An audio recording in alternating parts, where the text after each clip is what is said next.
Well, hello and welcome back. This is episode 34. Whenever you're thinking about something, anything, say the words maybe not. They are critical words to familiarize yourself with. They give credence and pause to all of your thoughts and perceptions, and yet I realize that I don't say these words enough. And to add to the complexity, maybe or maybe not is a choice that you need to make, so perhaps maybe and maybe not are the most critical statements we can make. Maybe or maybe not. A little bit of circular logic there. Okay, anyways. Essays are intimate, personal, informal, and relatable. And they tend to be earthy, warm, and removed from status and distinction. And as de Montaigne said, everyone has within himself the entire human condition. The personal essay pushes the envelope. It is honest, though typical of the essay, it is not always perfectly honest, since the essayist by nature stretches the boundaries. They also offer self-disclosure. It becomes an internal conversation that disputes, contradicts, broadens, expands, and enlightens. Essays remove the mask and they bare the soul. Stuffiness and self-assuredness does not live here. Vulnerability does.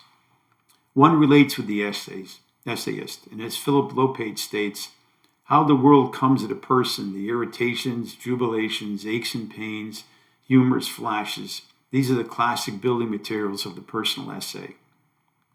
And essayists live and breathe their limitations, what one doesn't understand or can't comprehend. They actually, like myself, feel somewhat comfortable to a certain extent with their ignorance, foolishness, and boundaries. And who wants to breeze through their life?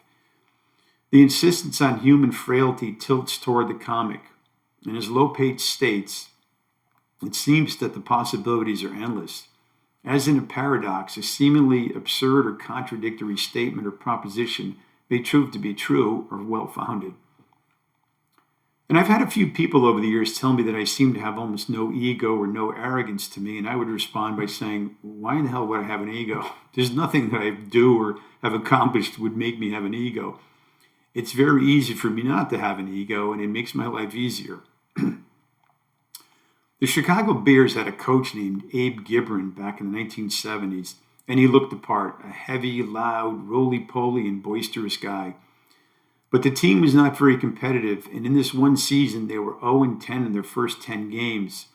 So after the 10th game, he told the team that they absolutely sucked, but he said to them, I'm the coach, you're my team, my family, the group of guys that we put together as a team. I love you guys with all my heart. Let's go get a beer. That was pretty cool. And you got to love the line from Big L where he said, I'm so ahead of my time, my parents haven't met yet. That's a keeper. And I'm going to end with this one. Have you ever noticed that really intelligent, thoughtful people talk very slowly? And I will end here. Thanks.